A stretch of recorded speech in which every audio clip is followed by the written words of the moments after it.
Okay, we're back for another chat on Corin's World. I'm here with my cousin Sam. So Sam is very interesting. I've always had a great relationship with Sam. So I'll let you say hi in a second, Sam. Sorry, I do a long-winded intros, and you'll get a feel for how I ask my questions. I sort of ask a question, tend to answer it myself, and then let you go a little bit too. I have uncontrollable hand motions. I'm sorry, but please continue. Like I don't know if you've seen I don't know how political you get, but Beto O'Rourke, that was his whole thing now Yeah, is like right. his hands are flying everywhere.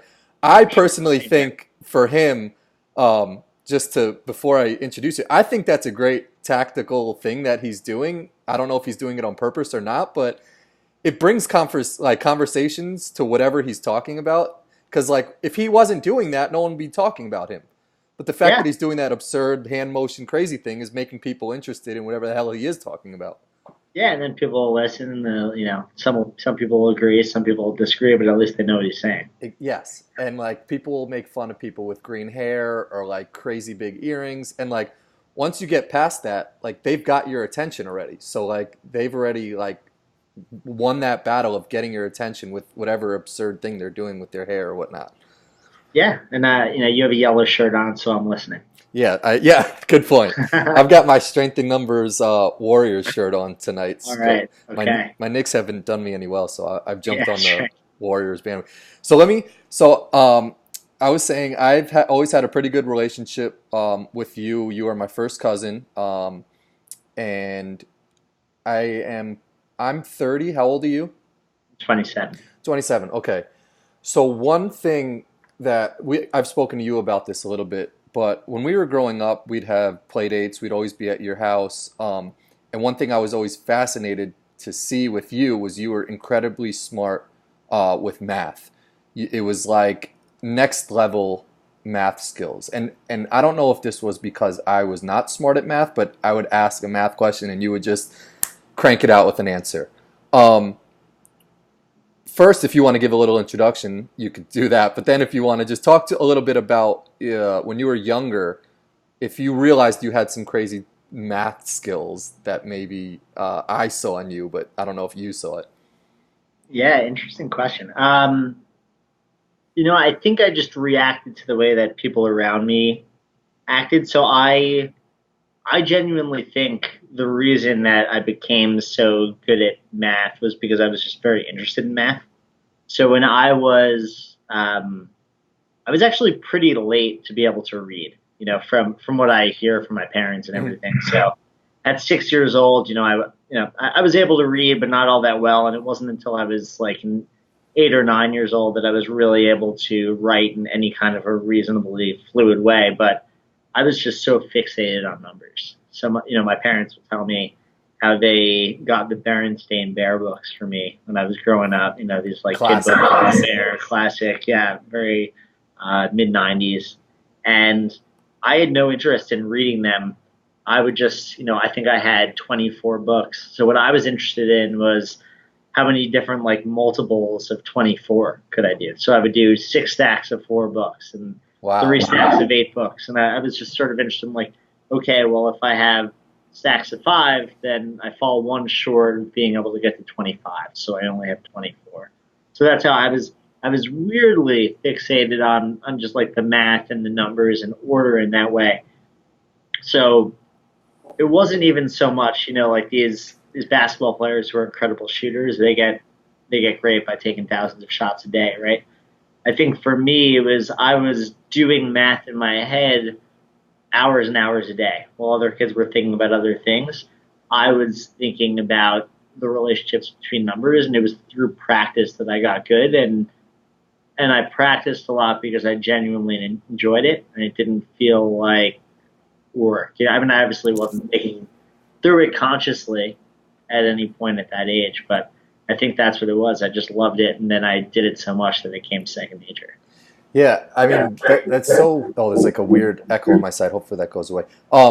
But to me that's so interesting because I would look at sports and I would just see like whatever a guy hit a home run and I would just be like, okay, he brought in 3 runs. But you also like spent time like there was an interest in sports because of like batting averages and like Mhm.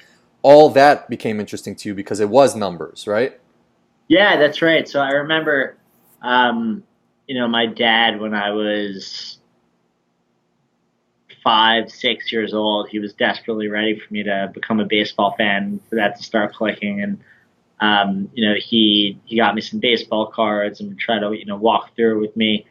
And I remember the first thing that started to click, as you said, was the numbers. So I would look at the back of a player's baseball card, and um, I mean, we're so far baseball cards. I feel like are so out of vogue right Crazy, now. right? Yeah. But right, you would have the players' stats from every year, and then at the bottom you would have their career totals. And you'd see how many home runs did they hit, how many stolen bases did they have, and I would just pepper my dad with questions like, 25 steals, is that good? I would try to say, understand, okay, 15 to 22 home runs, that's pretty good. 22 to 30, that's very good. 30 and up, that's great. And 40 and above, you're amazing, Mhm. right? And that was the sort of framework that I needed in order to be okay, I'm looking at this player and they're really good. And I looked at guys through, such a prism of what were their numbers, and one thing looking back, so I would collect all these cards, and then I would leave the players who I deemed to be bad, just in the box, to get scuffed up. But I would put the good players in a book, in plastic protected sleeves, so Yep. they would stay, safe. And I just looked at their statistics, so I had no context into how good were they actually as players and what did people think of them. I valued a stolen base kind of like I did a home run. So I would just have these awful players who would hit 230 and were barely hanging on in the major leagues, but if they stole 30 bases a year, they were awesome. Because I knew, my dad told me, yeah, 30 steals is very good, which it is. It's just not a super important part of the game, right? Yeah. So, these would be the guys that have these high stolen base guys who would be you know, filling up all the pages of books. And then I'm a big Mets fan, as you know, too. So Hmm. my, ironically, my section of other teams was 3 pages, and I had 20 pages of Mets players because every starter on the Mets was a great player in my mind. So who was your most obscure Mets player that I don't know if you have one or not, but that had a weird, maybe was the highest stolen base leader in when you were growing? Is there anybody you can remember that is just an obscure name? For sure. Any guess? I mean, I know you're a baseball guy. Any guess who I'm thinking of? So At 1990, late 90s. so I actually weirdly know some mid 90 Mets just because of being a baseball fan. Yeah, And I had a weird obsession with this guy. He was a shortstop, Ray Ordonez, yeah, and he right. he seemed like he was fast. He was a fit guy. But it's either him or Elgardo Alfonso or some of the only mid. Well, I actually know more, Yeah, but yeah, you probably have someone that I know the name, but I can't guess yeah, of anybody fast. yeah. I love both of those guys. Hmm. Honestly, the speed guy was Roger Cedeno. Oh, of course, I That remember name Roger rings a Cedeno. bell. Yep. He had 1 year with the Mets. It was that '99 year. That was the first year I was a big fan. Just Hmm. got hooked.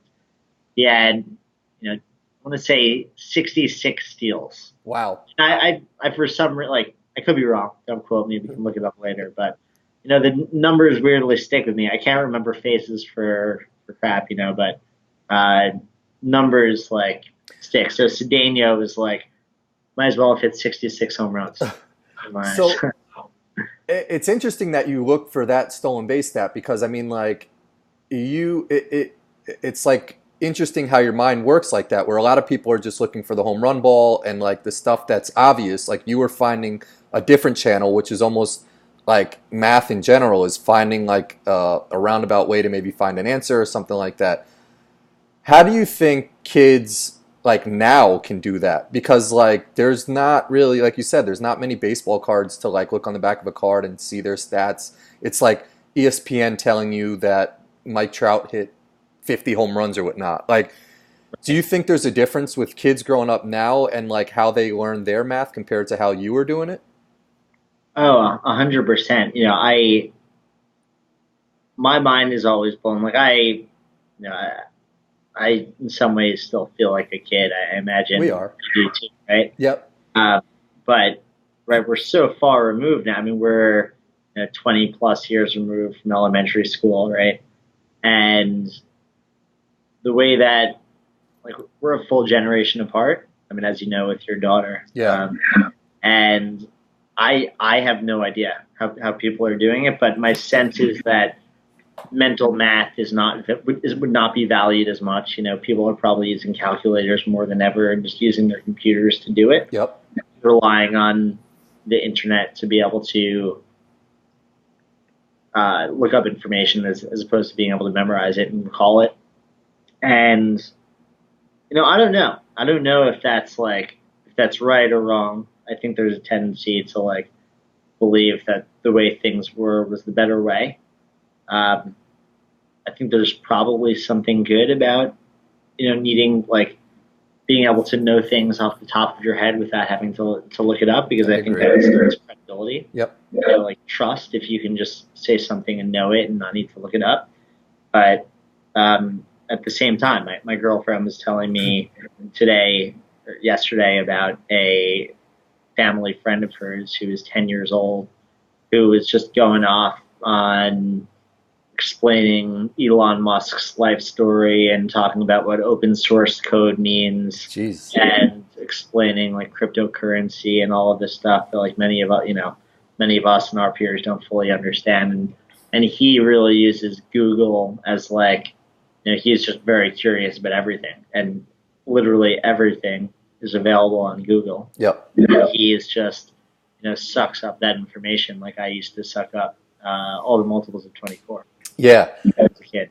No, that's a good point. I mean, I think I spoke about this with my dad a little bit. Was just like the internet now.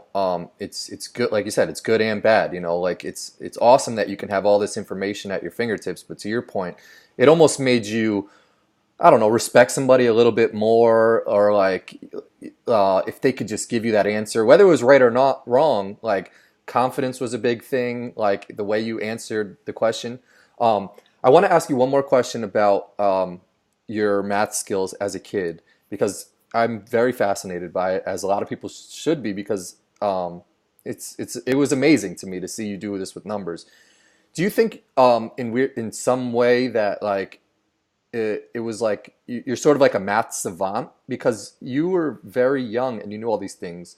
I want to know your thoughts on like savants, if you think that's a real thing, uh, like child prodigy or something like that. Did that ever cross your mind when you were in school? Like, hey, I'm picking this stuff so easily. Like, I'm just at a more advanced prodigy level of this math. Would you consider your skills that expert level? I think I was close. So I'll tell you, and I think it does come down to with savants, um, the fact that even more so than for me, their attention is 95% on that one very specific thing. Where Hmm. for most people, our attention is split in more directions than ever today, right? Like they are. I don't know if you ever SpongeBob SquarePants might have been a little after your time as a Yeah, kid. I was on the ending cusp of SpongeBob. There was this episode where SpongeBob he needs to set up a fine dining restaurant, and in order to become an expert, he has this moment where he's like, okay, now all that I know is fine dining and breathing. And he was able to, take everything else that's floating around, push that away. And he needs to continue breathing, and everything else is about running a fine dining restaurant. Uh-huh. Um, I think that is a lot of what being a savant is. We can't even conceive of thinking about something for 15 hours a day, because most people are just very concerned with relationships and what people think of them, and all these other things that are going on, right? So I was in a math competition in eighth grade, Okay. and I went to the state finals, and I was in 12th place, and every single person above me, I don't know how to say this in the politically correct way, but had couldn't really maintain any kind of a normal conversation. No, they literally were stunted in other developmental areas Yep. focus solely went to math. Yep. So I prided myself in ninth grade on, hey, I'm the best math student in the state who's also kissed a girl. Yeah, yeah. No, that's awesome, man. I think that's a really great point that you make because a lot of the times you see, you know, eh, it could be an awkward conversation with someone who's just like a genius of some sort, and like, or you talk to a bodybuilder who's like the most successful bodybuilder, and all they want to talk about is working out and muscles, and it's just like, do you have anything else to offer? And like, I think it's amazing that you were so talented in math, but you know, you played baseball and you hung out with girls and did all these other things that yeah, that's a very good point. So I will say I have weird things that I wasn't able to do, and I wonder if that had something to do with myself being so focused on math. So I could never, I couldn't wink. I could never wink. I still can't. I Yeah, won't try on camera like with your eye. with my eye. Like I don't even know how to think about that, and that's different. I couldn't. I don't know how to hold a pen or a fork correctly, so people look at me like I have two heads when I like hold a pen. I write upside down. Oh, So, I can't really show it here, but um, there are certain things that other people pay attention to and paid attention to growing up, so they knew the right way to do it. hmm. And I think my head, I think I was so focused in these developmental times on numbers that I did not pick up some other things like what's the right way to hold a pen or a fork or Huh. how do you wink or how do you write until I was 8 or 9 years old. So it's interesting to think about. Like everybody's thinking about something all the time, right? Yeah. So it's just I was tilted toward that. Yeah, and everybody's not. I mean, like, there's certain things, like, I don't know if you ever, like, Molly, my wife, will talk about this. Like, some people can do something with their tongue where they, like, fold it one way and they can make, like, a three-leaf clover with their tongue or something. Like, there's Yeah. certain things, like, some people could touch their tongue to their nose or something like that. So, like, I think it's just, like, a matter of some people can do things and other people can't do things. Did, when analytics blew up in baseball, were you sort of past that, or were you like, oh my God, this is in my wheelhouse, like I want to sort of look into this further, because that's like a marriage made in heaven for you. um Yeah. No, I loved it. And growing up, from I'd say the age I was from like 10 to 18 years old, my dream job was to be the general manager of a baseball team. mhm, Yeah, and I still think that would be great. mhm, But um, yeah, in 11th grade, I did a project with a friend for our math class. It was like after the state test near the end of the year. So we were able to mess around for a month. And what we did was figure out, we'll actually like create our own statistic for baseball hitters. And what we did was looked at a week's worth of Major League Baseball data, and we said, figured out in an inning where at least one walk occurs, and at least one single, one double, one triple, one home run. Um, how many runs does that team score on average in that inning? And what that helped us figure out was like, what is actually the value to scoring of doing each of these things? And what we found was innings that have a triple, actually more runs are scored than innings where there's a home hmm. run. And we thought maybe that's because the pressure is still more on the pitcher. So even though you don't score on a triple, you almost always will, unless the triple happens with two outs. And then the pitcher is, pitching from a stretch, which is like a less advantageous way to pitch. So it's easier for the hitter to hit it. Um, and my big takeaway, which I was excited about as a Mets fan and just being sour about the Yankees being so good, was that Adam Dunn, who is close to all-star player, might have made a few games, but wasn't like amazing, was more valuable than Derek Jeter, obviously the Yankee icon, at Yep. least for offense. And that was my proud takeaway. Like, oh man, Jeter's so overrated. And I told my friends, I was like, and I just proved it. Like, look at this thing. So yeah, I loved it. I feel like I almost wish I came into the world 20 years earlier, where these mathematical breakthroughs like this were like more straightforward. Whereas now I think you really need computer programming and these different skills to like break through to the next level. And I'm just not that interested in computer programming. Yeah, I mean that's I try to think because I have no association with math. I don't know if you want to close your ears, but I hate math. I always hated it in high school. Um, and I obviously you were in probably advanced math classes and different level math classes that like someone like I would be if I was in your same grade. But do you think math is being taught properly? Was it being taught properly to you in middle school, high school? Because I always look at it as like I wish they were teaching me how to, and obviously I'm on a different level than you, a way different level, but like I wish they were showing me, checkbooks and balancing your checkbooks and more practical math things. Um, do you think math was taught to you properly throughout your schooling? No, no, and I totally agree with you. I think, um, and I actually remember this. I was tutoring when Mikey Weinstein Yeah, was yeah, yeah. maybe like like 6, 8 years. I don't remember the exact age, but I was tutoring him some math, and we worked through examples with the Los Angeles Lakers basketball team. So you said, okay, like if Kobe Bryant is scoring this many points and Gasol is scoring this many points and Ron Artest is scoring 12, and he corrected me, no, it's Meta World Peace, man. um, and that like that got his attention, right? Because it's just math is so practical, just like Spanish class could be boring, but if you're like teach it like, hey, let's say you're at a restaurant in Spain or and you're meeting up with your friends and you need to communicate this. Wow, it can become really real and cool, right? 100%. Because you want to be able to communicate. And I think same thing with math. If you're using interesting examples where you can make decisions about things that people care about, they'll care about doing the math correctly.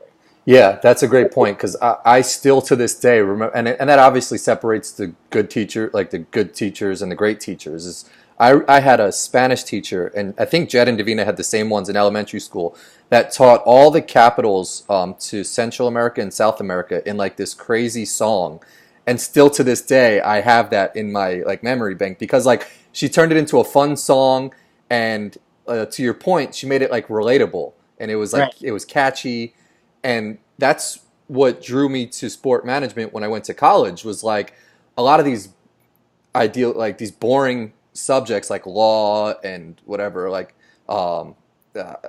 accounting or something like that they just threw the word sport in front of it because I was a sport management major so it'd be like Right. sport law and like sport accounting or something like that and it was more like you'd learn about uh, there was Kurt Flood was like the first baseball player to really do like free agency and stuff like that, and they like sort of worked the law through him, and it was like, okay, this is interesting. Like, oh, he played for the Red Sox. Now you've got my interest, or whatever team he played for. Yeah.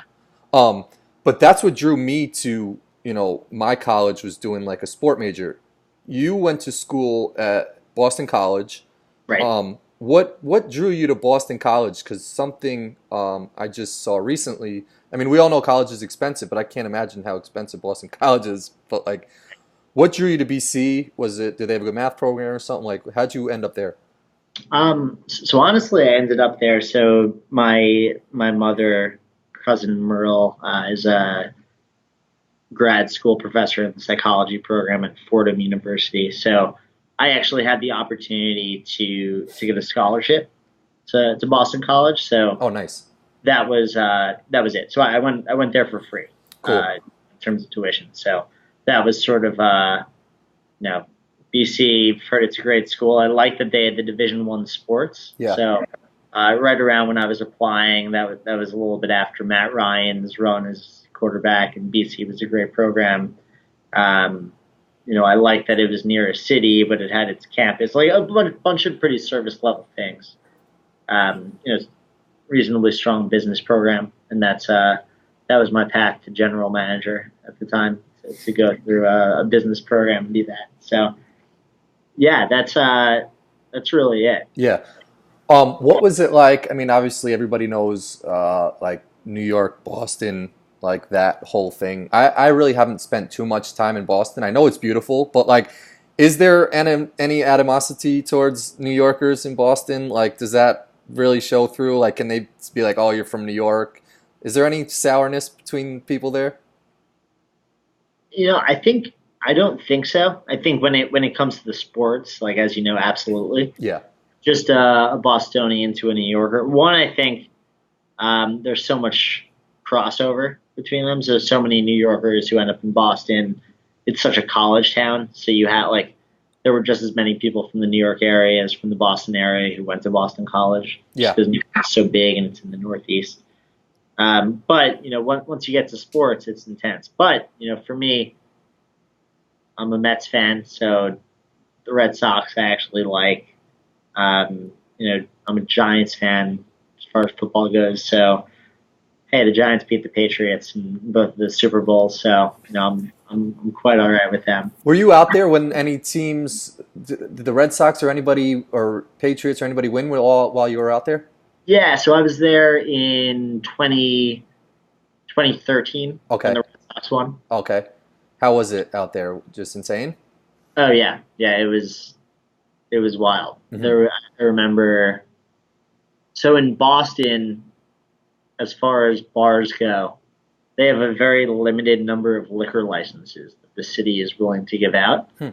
So what that means is on the weekends, the best bars and they're not too great, but people have to start getting out, at 8:30 p.m. to head over there, so to not wait on a huge line and like maybe not make it in. That seems So like there'd be no corruption behind that happening of like which bars get chosen to have their right, liquor license and yeah, whatnot. Like, oh, how does that work? Did you ever look into that? That's like sort of fascinating to me that some bars have a liquor license and some aren't allowed one.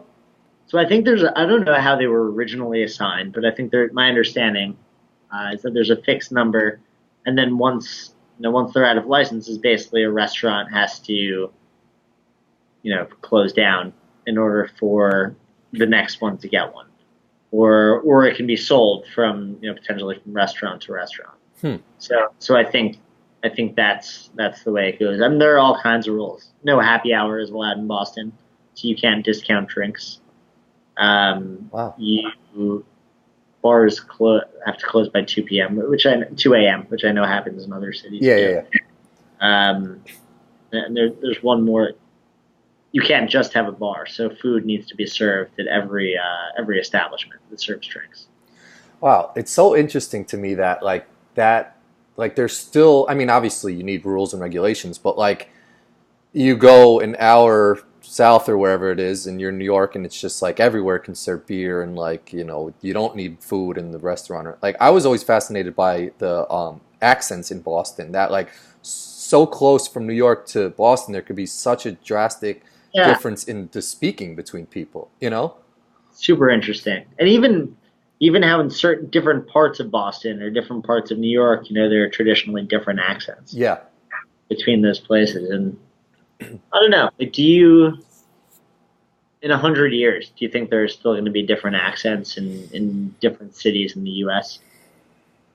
That's a good question. I think so. I think it's just, I think even more so now, people like to hold on to their accent a little bit more. Like I know I'm in Texas now. I feel like I'm turning into a Texan, and it's almost like Say, I almost want to start saying y'all in all of my conversations. But like, I feel like people take more pride now in like where they're from, so that maybe that will like stem down to when they have kids to like, I don't know if they speak in their stronger accent so their kids can pick it up more or whatnot. Like, but I don't know. I think people take pride in their accent and they almost like don't want to lose that accent. So even if they move from Boston to California, they'll still, you know, speak. They might even speak with a stronger Boston accent to like get their point across more. Like I feel like New Yorkers, when they're in New York, they speak a certain way, and maybe this is just me, but like I'll go somewhere and it's almost like I want to like toughen up my New York accent, so people are like,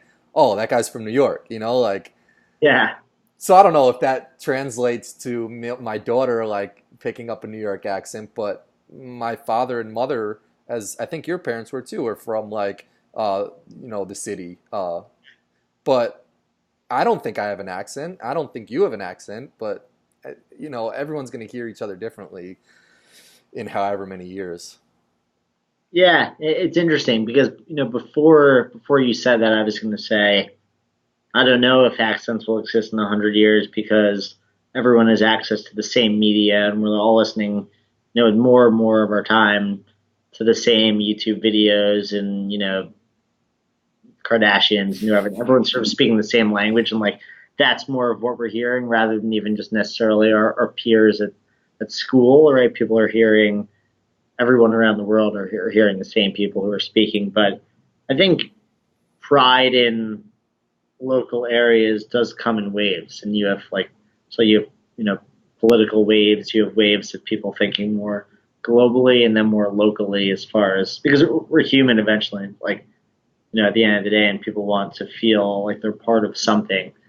And it's tough to just feel like a global citizen. People want to feel like part of their street at home or their neighborhood or whatever it is. And I think people, I agree. Yeah, that they all have pride with how they speak. Yeah, which is good and bad. I mean, like we should all be connected, just as a whole. But like you're right, you do want to take some sense of pride, even if it's just your family name. Like everybody knows those families in their town that it's just like, oh, those are the Johnsons, like they're the toughest family, and then everyone in that family is super tough. I don't know.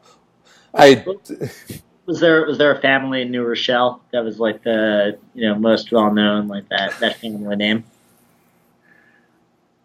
I don't know if there. I can't think of a family like off the top of my head, but I, I can't think of anybody off the top of my head, and I wouldn't want to like put them on blast. But like, there's certain families that like are like the families from that neighborhood, whether they're like I don't know. I don't know. Were you in Boston for the Boston Marathon thing, or was that past your I time? was. Yeah, I was.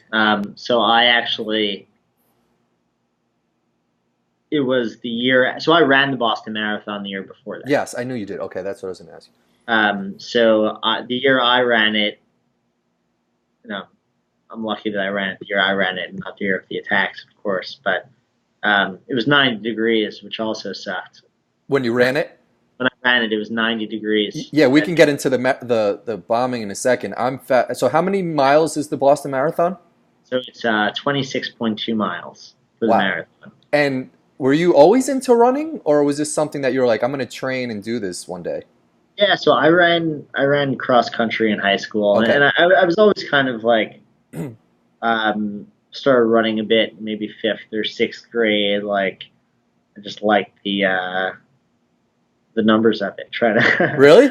honestly like trying to figure out like okay, like I did this time for a quarter mile. Like if I pick it up by 8 seconds in the next quarter mile, then my half mile time is down by this much. Was this something that your coaches were like?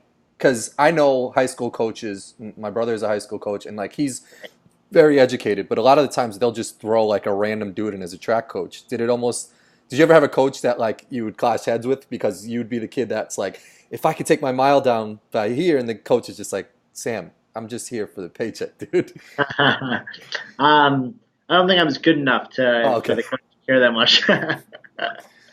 um, but yeah, yeah. So running that marathon, where I fell short, and a lesson that I learned is I really had my mindset on average. Obviously, like as a competitive and numbers driven person, I had a target time, right? I wasn't just like I want to finish it, and that would be a good accomplishment in itself. I was like, I want to run it with an 8 minute mile pace, and Mhm. that's what I want to do. So that's what I trained for, and that's what I was all set to do. I made two mistakes. One was, in the training plan I was following, 3 weeks before the race was going to be the longest run that I was going to do. before the race, and that was a 21-mile race. That was a 21-mile practice run, Sheesh. and there was a bus. A big group of people run the marathon at a Boston college. We raised money. I think at the time, if you raised $300 for a local school in the Boston area, then they would sort of officials would look the other way as we jumped into the race to run it.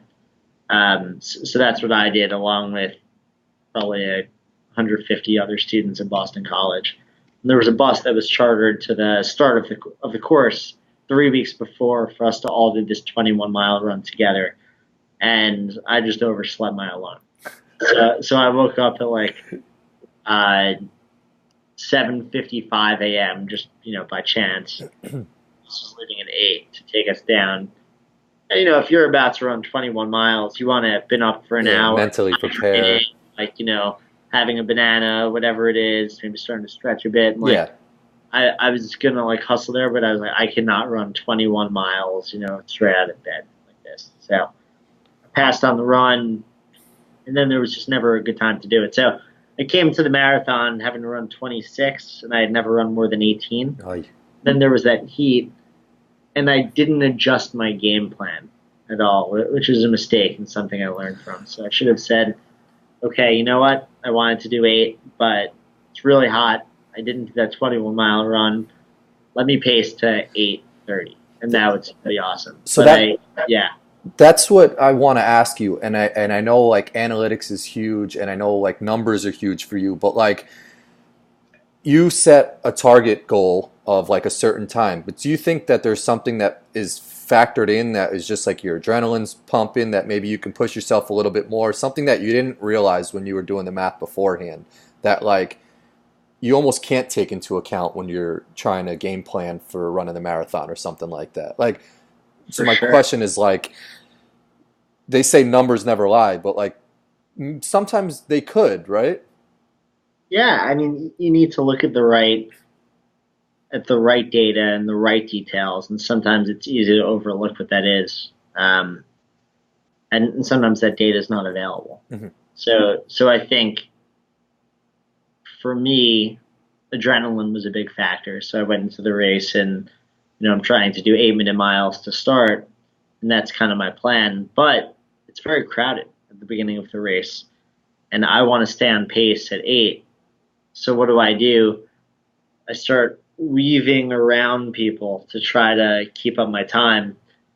But I'm actually running much further, right? If I'm running side to side rather than and you're exerting more energy trying to get around people or whatnot. Yeah, totally. So that was a mistake. I should have just sort of, I'm like, okay, I can run the first one 9.5, whatever it is. It's a long race. It's not a sprint, it's a marathon. Mm-hmm. And sort of like picked it up from there. But that was one mistake, and I was burning energy. 2 was it was just really hot, so I wasn't ready for that. I should have just said, okay, I need to run a little bit slower in order to finish this race. So did you finish the race? So I finished the race eventually. I'll tell you the third mistake that I made. And at the Boston Marathon, they're half of the way into the race, you pass the town of Wellesley. Mm-hmm. There's an all-women's school, Wellesley College, that's at the 13-mile mark. And what they're famous for is the girls who go to school there line up on the course, and they'll kiss male marathon runners who are doing it. Sign me up. and it just seemed like this really like, oh, that would be a funny experience, like that's something I have to do. So I was running with 2 of my friends actually, and we had been training together a lot. And I think, I had passed one of them by a bit, but I figured they would be close behind. And, another one had to stop off to go to the bathroom at like mile 10. So my plan was, okay, I'm going to slow up a little bit and make sure they catch up to me by Wellesley so we can all kiss girls next to each other. And that would just be a funny experience. And then I'm running, I'm slowing down. And then I passed Wellesley. So it was done. And I actually started running in the other direction to find them. I'm in the middle of this 26.2-mile run. I'm like, I'm going to make it 26.7 miles. I'm going to run the opposite direction to find these guys so we can do this thing. And, people are looking at me. They're like, what are you doing? The race course goes that way. And I'm like, Oh. no, you don't understand. I know what I'm doing. So did you not see that you passed Wellesley College, or what? Like, or you just like locked in? It was just no. So I knew that they were there as I was running. I just Oh, didn't know oh, the lineup was going to end. Right. oh. So like, So I was you running. could say that you are the only person to run whatever year Boston Marathon that you did 26.7 miles. That's right. Yeah. So that's my legacy. So, I mean, that's amazing. I'm fascinated that you ran the marathon, completed the marathon. That's very um, admirable. I think that's awesome that you did that. Did you have any like when you finished and crossed the finish line? Were you like, I'm never running another marathon again in my life? Is it almost like when I eat a shit ton of Chinese food, I'm like, I never want to do this ever again in my life? Yeah. No. So interesting thing. This was another, I guess, like thing that I took away from the experience was so once I got to 16 miles, and I was doing well. I was hitting my time, but my legs just broke down. I'm So sure. like I could not, they just tensed up, and like it wasn't even that from like a cardio perspective I couldn't do it, just like my muscles were not firing my legs. And I just that it's at that point in the race where you hit what they call a heartbreak hill in Boston. Pretty steep hill just at that time when like you're really hitting that wall as a runner. And I had to walk a little bit and I actually had to like go to a medical tent and they were like helping stretch me out. Like I could barely move. I didn't Yeah. think I'd be able to finish. And then, I drank some water. And then the last five, um, I couldn't even, I couldn't bend my knees at all. So I Jeez. ran the race, with a straight leg. So imagine running without moving your knees. So you're sort of waddling on your Oh two my gosh. miles to finish it. And I finished that race with a horrible time. Like, much slower than I meant to. Like it was maybe 10.5 minutes, close to 11 minutes. But when I finished the race, I actually, like, for the first time in a long time, cried because I was so proud that I literally, for that day, I could have trained better, right? But on that one day, I did as well as I possibly could have done given the situation I was in, just like how my body was reacting. Yeah. I could not have tried any harder. And Yeah. That's that was an overwhelmingly emotional experience, I think, knowing that, like, I literally gave it everything I had, and even if the result wasn't good, I'm just proud of myself for trying that hard. yeah. And normally I just look at results and don't think about the effort. So it was cool. Yeah, no, that's an awesome that must have been an awesome experience to just cross that finish line. Like and something that I sort of am like a I'm a dickhead for thinking this, but like when I saw there was a viral video, I don't know what marathon it was, but there was like a Marine.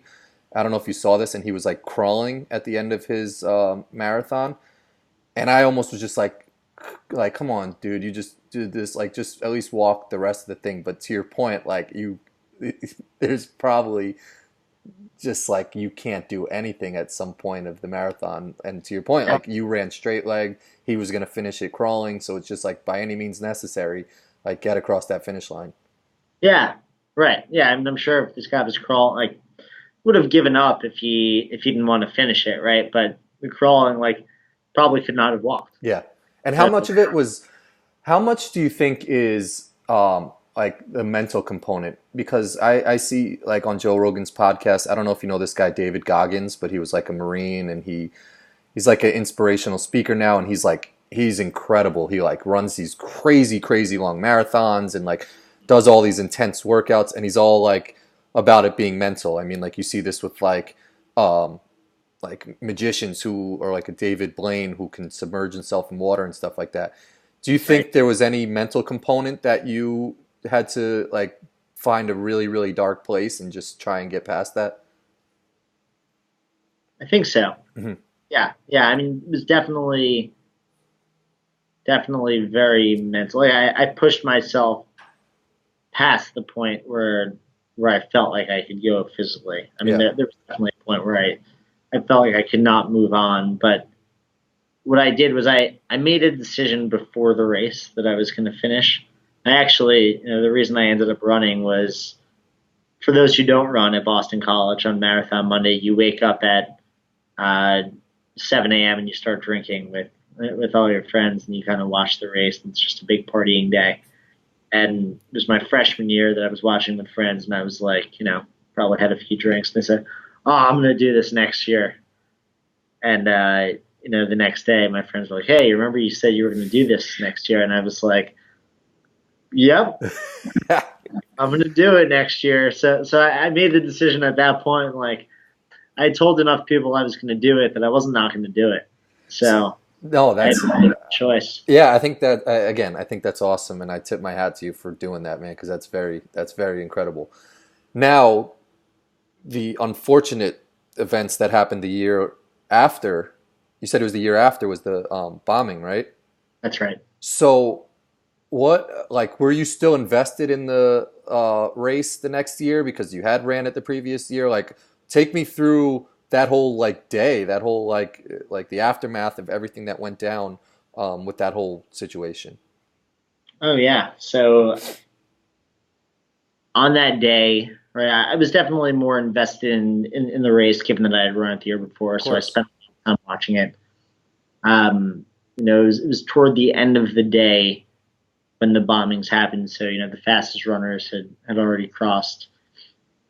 Um, and I got, I think I or friends from started hearing like there's been an accident at the finish line or like something's going on. We didn't understand the scale or that it was a bombing. Um,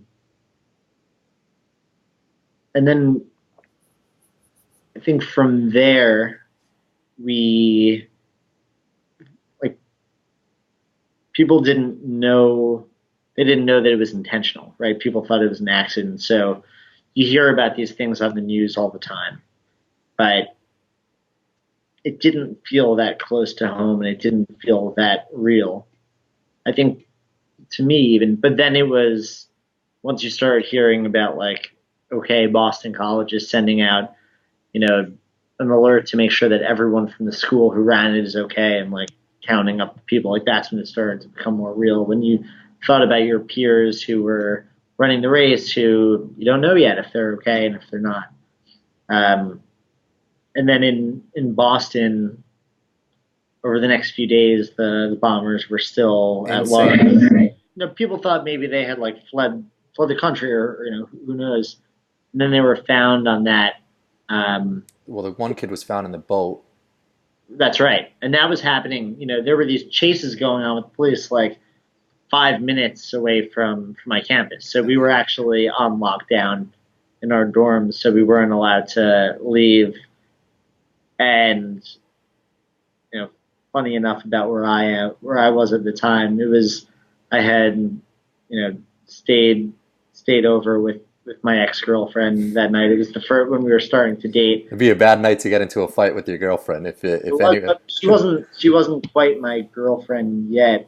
It was the first time that I had stayed over there, and she had 6 roommates. And then I woke up, and I wasn't allowed to leave. Uh, with this shutdown. So it was me, and I think it was three girls who she lived with actually. Mhm. And it was the five of us just locked down in their small suite for the next until 7 p.m. Oh my gosh. Couldn't leave, and we were playing all kinds of silly games that we were making up. But that's when it did start to feel pretty real. And I actually I had another experience. I was living in London in Yeah, I was gonna get to you living abroad. Yeah. a couple of years back. This kind of relates, and there were a bunch of the attacks in London 2 years ago. So there was the attack at like on the west by Westminster on the bridge, and that was only a mile away from where I was working at the time, and that didn't feel super real, even though it was so close. But then the next one, I don't know if I had told you this or not, but it it was the London Bridge attack, and I was taking the tube, just like the subway over in London, back from south of the river to north, and I was transferring at the London Bridge station. And when I was waiting, for that subway, for that tube at London Bridge, there was an announcement that came over the speaker that said, "Hi, the next metro will not be stopping." And then everyone was still kind of waiting, and it was only a minute away, and then it went by. And it was kind of a bizarre announcement, but um, there was another announcement that came on that said, like, "Hi, the last metro did not stop because of a potential security risk." So people just didn't know what to make of it, start slowly walking out and like going up the escalator. And then another announcement comes on 45 seconds later. There is a major security threat. Please evacuate immediately. Wow. And, I just kind of started jogging up the escalator, but no idea what's going on, not sure where to look, what to do. I get out of the station and I left. There's a SWAT team. Everything is like, barricaded off, and there's a helicopter coming in, and there are people, running onto the scene with big machine guns, policemen, and I didn't know where to go. Right? But like through all this, like you're telling me the story, but like at any point were you like in Boston or London, were you ever like scared? I feel like I'd be shitting my pants if this stuff was going on. Like you seem like you were like just like, well, like this is happening. Like I maybe was scared in London because I didn't know where to turn. So I got out and I saw I couldn't go left, so I started running right. And there were just all these people around me who were casually walking around. I didn't know if I should scream, "Hi, everyone, there's an attack that's going on right near us." And I was on Twitter at the time, as I was running, trying to figure out what's happening. And they said that, it was maybe an Uber or a cab that had started running people over. And there's the London Bridge and there's the Tower Bridge, which are parallel to each other in London, which go over the river that connects north from south. And this was happening at London Bridge. And the only way, back to the north side where I lived was Tower Bridge. And I was thinking, I should call an Uber, but wait, we just heard an Uber was running people over. Like, I'm not going to call an Uber. And then, should I run over it? And no, but people just got run over on the other famous bridge. It would make a lot of sense for them to be attacking both bridges at once to like make a statement.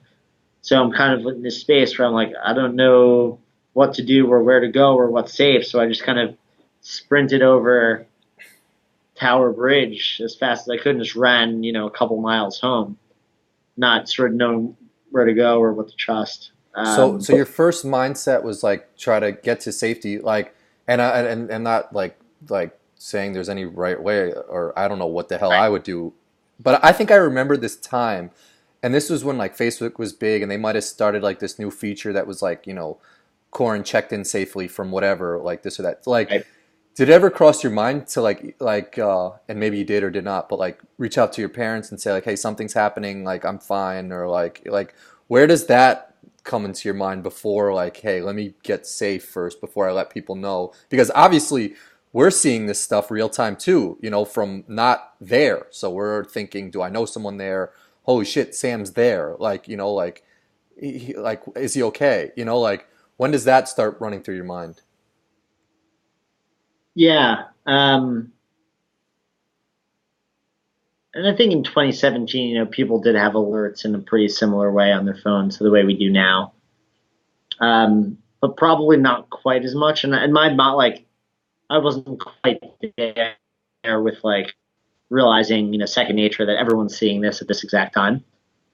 And I think it was still, I don't know, it was in such real time that I don't know if it was fully like knowing what was going on. Like no one, even on Twitter, no one knew what was going on Yeah. yet at the time. So I think my first concern was like, let me clear the situation, not thinking about who I should be communicating with and how. And then, of course, like, immediately as I was half a mile north of the river, that's when I started calling people and, Mhm. parents and family and saying like, hey, oh my God, this is happening. And no one who I was speaking with at that time actually knew what was going on yet. So this was the first they were hearing of it. Um, And do you but ever like when you because I always thought about this like, and this is totally different, but like when the World Trade Centers went down and they built the whole new building, I was just like, how are people going to go back into that building? Like when you cross that bridge now, does there still something that's just like that was a crazy day? You know, like is it like is it second nature? Do you still just cross the bridge how it is now, or like when you go back to Boston and you know, I know when I went to Boston, I actually walked on I think it's Boylston Street or something like that, and Right. I was like, holy shit, you know, a crazy thing happened here. Um, but I can't imagine someone who was at that site when that thing happened. Is it even worse for you? Oh yeah, yeah. I mean, for the next like couple of months, when I would be near the bridge or walk over it, I would sort of be looking around, and I'd be anxious, like, is some car gonna knock me off the bridge right now? Because you don't know, you can't control that kind of thing, and Hmm. you just have to keep living your life, and you can't live scared. But I think the lack of control is it's a scary thing, if especially if you let it be. Yeah. No, it's that's crazy that you were indirectly, directly involved with you know like these crazy events that happened that you know I remember the Boston one and following that story and just being like I was scared when I was in New York like holy shit I'm afraid to leave my house because they started mentioning that they were driving to New York and like I remember seeing Boston they were loose and they were showing lights like that whole situation was so crazy to me Yeah. so that's I want to brighten the mood a little bit more, and I'll change the topic. So, but we're happy that nothing happened to you, obviously. But like, when you graduated college, your first job out of college was that wasn't what brought you abroad, was it? It was. Oh, it Yeah. was. Yes. So I went to London my third year, in my third year of my consulting job out of Okay. college. And what was your thought process behind that? Because I mean, a lot of kids don't leave their parents' basement. Like, how were you okay with just being like, yeah, I'll go to London and live and work there and figure out what the hell to do with my life? Yeah, sure. I mean, so it was always a fixed amount of time that I was going to be there. So I knew, I was going there. It was going to be 6 months, and then I was going to come back. I purchased a round trip ticket when I bought my ticket out there. Hmm. So I think that was comforting, knowing that this is a short term experience that I'm just going to do. In some ways, I regret. Like, I think when you do have a short term experience, you're not fully like living there as if this is life now. I think, I would yeah, argue the opposite. I would feel yeah, like because you have that return ticket, it's almost just like I gotta go see the London Bridge or the Eiffel Tower or whatever else everything they have to offer. It's almost yeah, like living in Chicago. When I come back to New York, it's like I gotta make it a priority. I'm gonna go to a Yankee game. I'm gonna see this. It's like stuff you take right, for granted if you right. didn't have that return ticket. You know? It's a good point. So I think I lived differently because I knew I was going to be there for 6 months. So I did do really well with getting to different cities and seeing different parts of London and feeling like I was working down a bucket list. Um, but what I didn't do is so much invest in meeting people, relationships, and connecting with locals because it all felt like short term, and these weren't people who I was going to be around, and they didn't necessarily want to invest in me in the same way because I was leaving. So, um, maybe for the best, like given that it was just 6 months, that I had that was able to see so many things. Mhm. Um, but it stopped me from truly like living there, like I was a long term tourist there. Yeah. No, that's a good point. Yeah, but I think you make a good point too. And now after London, so that brought you back to. Did you live in San Francisco? No, so actually, a lot of people, a lot of my, friends and people think that as well because I think I was on a streak of mostly posting Instagrams from San Francisco at Okay, some point. maybe that's why I've seen it then. I was interviewing around in San Francisco a little bit, and also my current company where I ended up, LinkedIn, has their headquarters in the Bay Area and another large office in San Francisco. So for that reason, I end up there every 3 months. Okay, so you're in New York City now, right? That's right. Okay, and yeah, so you said you worked for LinkedIn, which I'm on LinkedIn. I'm sort of active on it. I think it's a great tool for people coming out of college to connect with someone in a company that they potentially want to reach out to or have just applied for a job or something like that. Um, Oh, by the way, I'm sorry. I'm just sorry to cut you off. I'm just connecting the dots now. mhm. Your name on LinkedIn is your name, right? Corin Chesterton, Yeah. right? That's your profile. Mhm. We had a full company meeting about your profile today. People were really impressed with the way that you organize things and the sequencing of your jobs. I don't know if you're bullshitting me or not right now. I'm bullshitting Oh, you. I was like, well, hold on. So I take some pride in it. I actually put pictures on there and stuff like that. But yeah, you can do some digging on some people's profiles. That's right. Um, no, but knowing um the process you went through when you graduated college to like networking with people and I don't know if LinkedIn was around when you graduated college or maybe it was in its infantile stage or whatnot. Right. But how has it become such a beneficial tool for college kids graduating, or even people who have been working for many years who don't have a job anymore?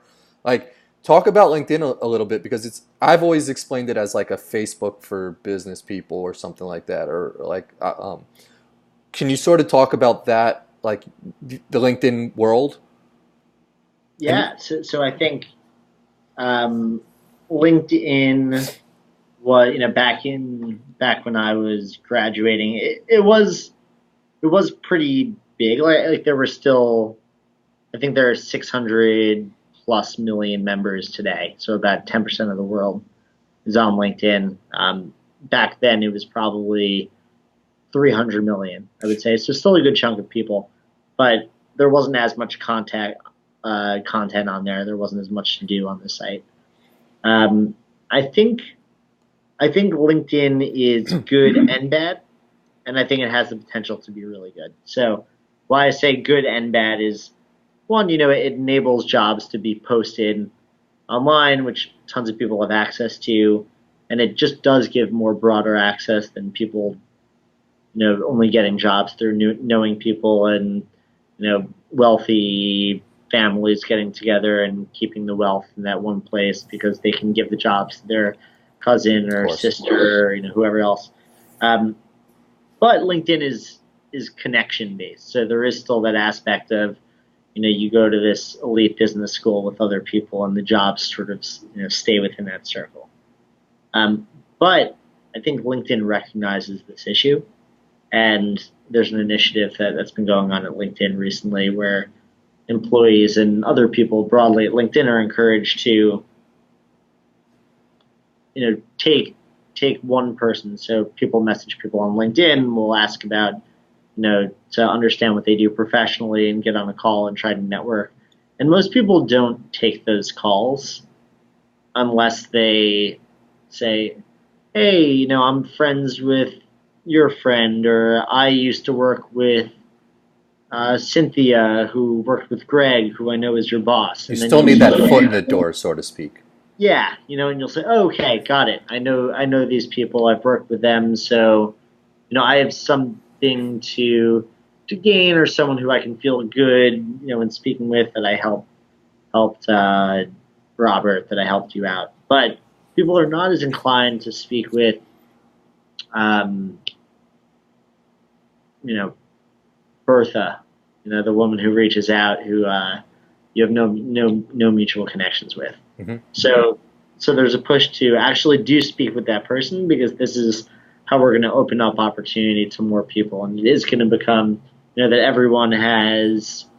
Obviously, we're very far away in this country from everyone having a fair shot, but Hmm. can make it a little bit more incrementally fair by I was giving people always a chance. my mindset when I was graduating or when I do anything like so I'm doing like a football tour right now and some of these head coaches are like Texas top head coaches and it's just like they're hard to get a hold of and that's sort of my mindset with LinkedIn is almost just like I tend to think sometimes like some of these executives, like, they don't even know how to use their computers, or they've got assistants doing their stuff. So yes, they have a page, but like if you send them a note and try to connect with like the top guy, like majority of the time, you're not going to get a response. Like you maybe will, like, which is amazing. I used to get a response from like a top guy at Madison Square Garden, and I would like go crazy. I'd be like, holy shit, he's responding to me. So yes, they obviously are out there and they will respond. Good executives.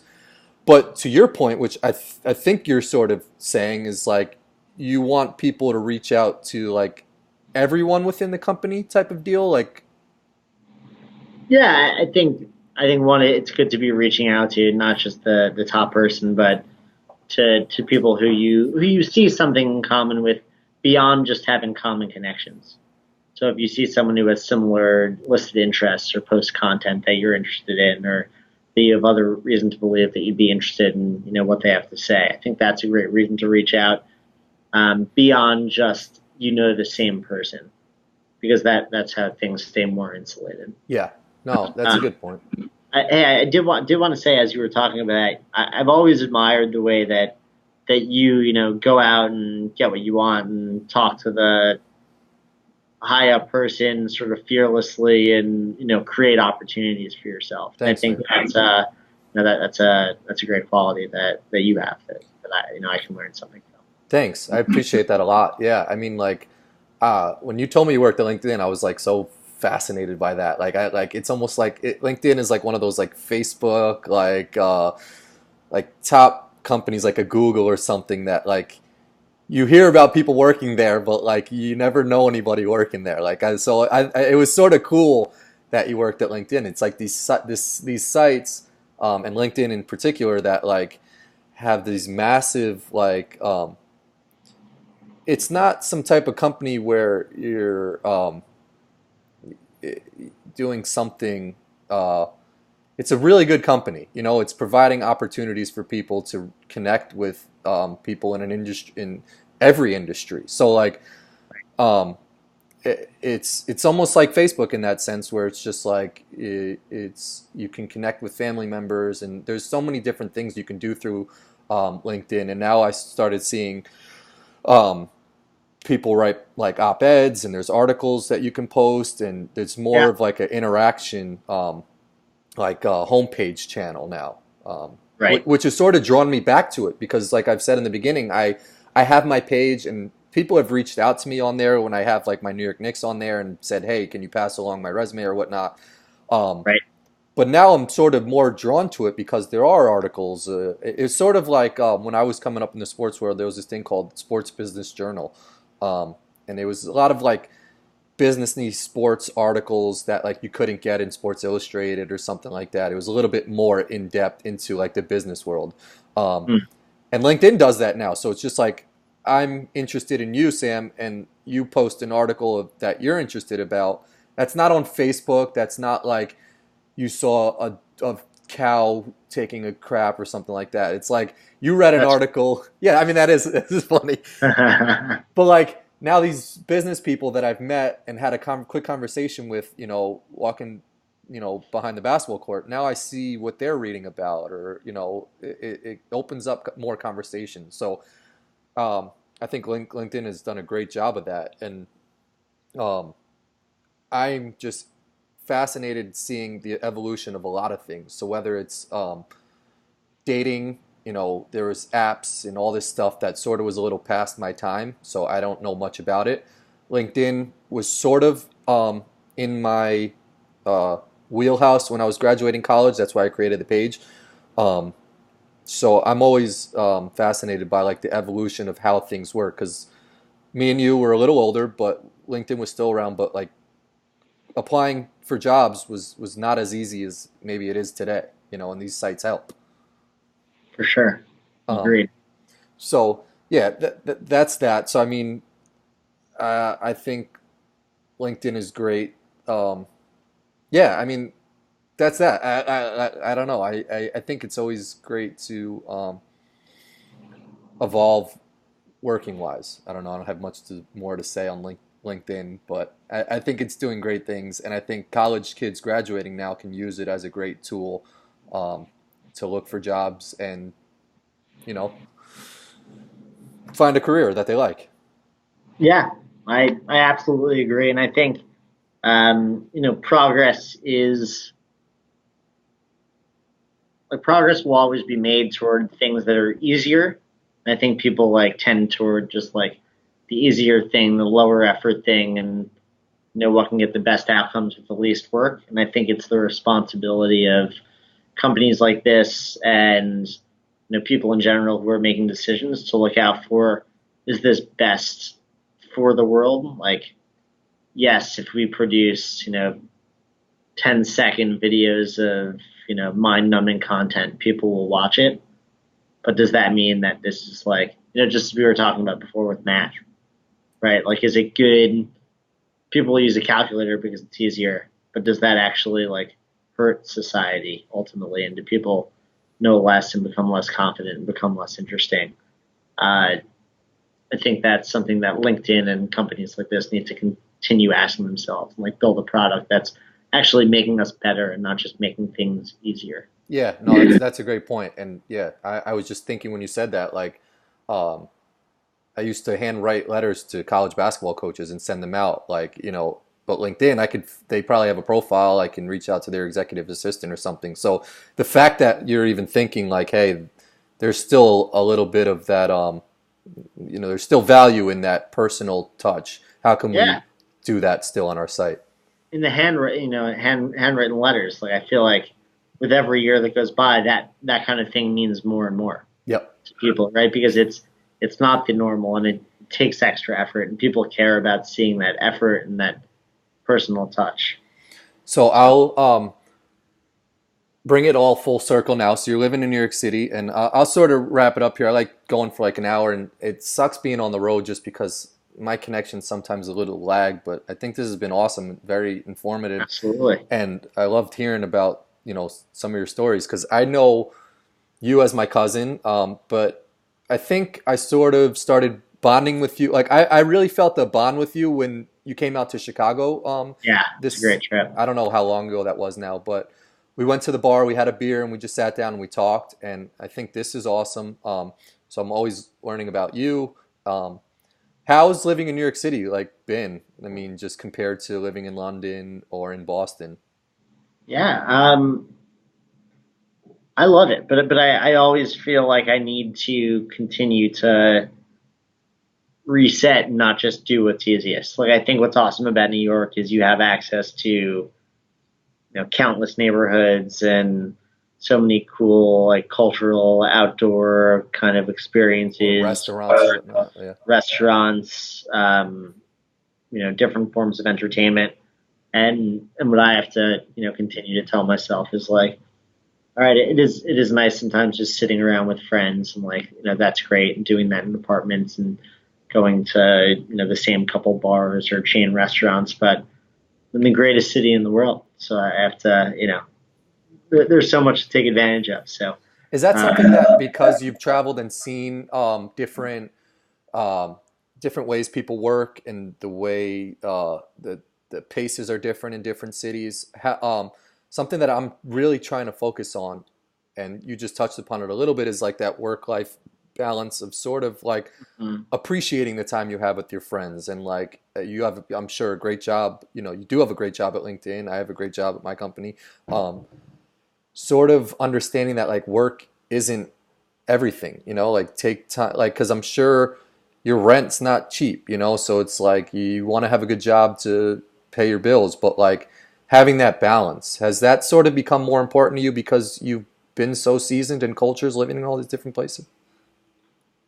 I think so. Yeah, Okay. I try to reset, and think about. I mean, I'm sure you haven't approached your career by trying to make every decision that would lead to you making the most possible money at all times, right? No. You've pursued things that, in areas that you're genuinely interested in, right? And that you enjoy, and I've done that to some extent, but I haven't gone after the thing that would make me the most money. And I need to continue to tell myself I made that choice for a reason.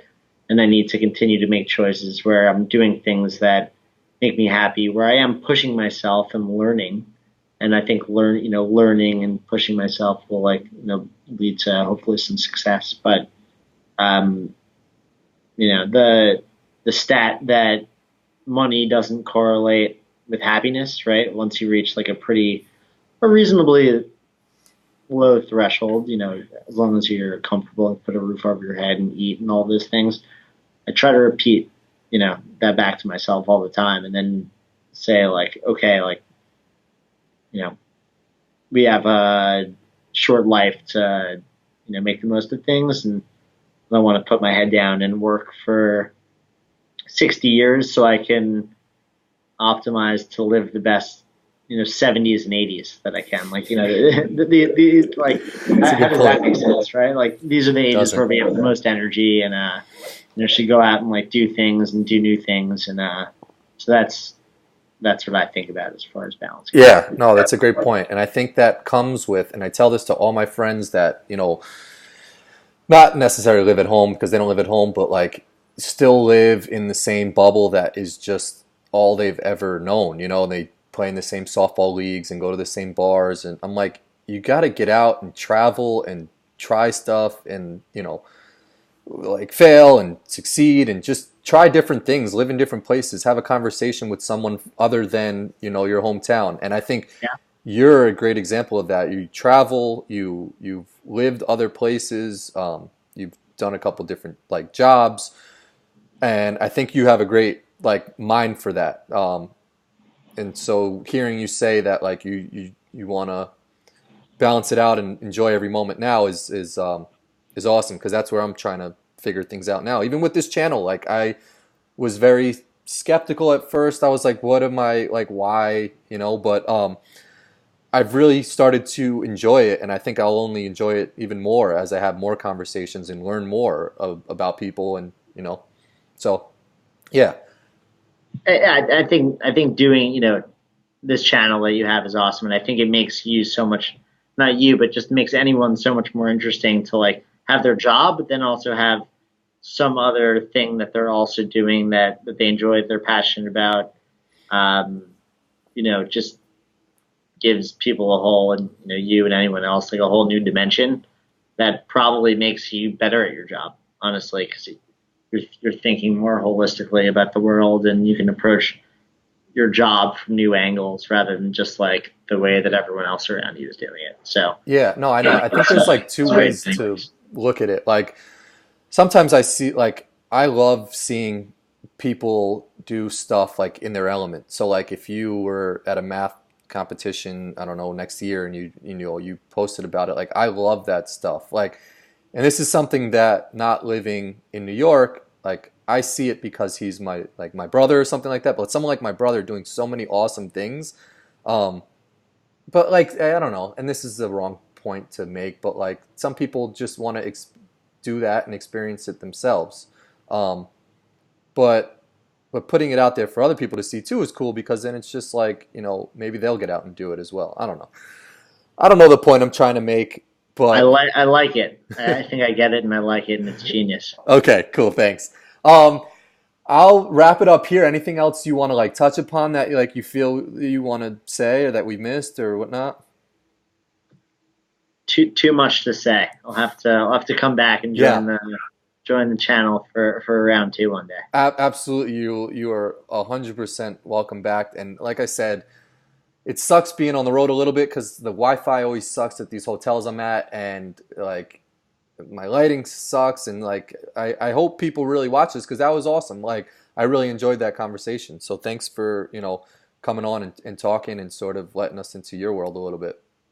Thank you, and I love being a part of Corin's world. So all of you listeners, please tune in for the next episode. You have a great one coming up.